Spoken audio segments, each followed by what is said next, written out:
The Spirit is with us daily, and the Spirit renews us and strengthens us for the storms that we face. Draw upon the spiritual resources. What are those resources? Well, try these. First resource is this. Take one day at a time. Take one day at a time. I'm sure you're thinking, as I thought, of all the things you could have said, why say take one day at a time? That's the worst thing in the world I am good at. Taking one day at a time. I like to have everything planned out. I like to know where it's going to go, how it's going to end, and how we're going to get there. It doesn't always happen, especially in the midst of the storm. You're able to do nothing but take one day at a time. Roz read for us Matthew chapter 6.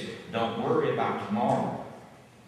Tomorrow will take care of itself. Today has enough trouble of its own. Those are the words of Jesus for us. Take one day at a time. In all that you do, day after day, take the day first. There's another way we can say that. It's simply this: live in the present. Jesus was great at that, reminding us that today is the day that we have. This is the day that we deal with. We'll deal with tomorrow when tomorrow gets here. Today is the day that you have. There's another way we say it in our time, maybe in our age, and that's this: don't cross that bridge until you have to. Do you ever hear that? Don't cross that bridge until you have to. Take one day at a time. God will help you deal with whatever comes your way. Eugene Peterson translates that passage this way. Let me share it with you, the passage that Ross read for us. Eugene Peterson says, give your entire attention to what God is doing right now.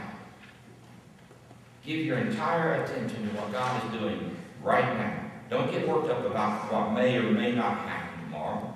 God will help you deal with whatever hard thing comes when the time comes.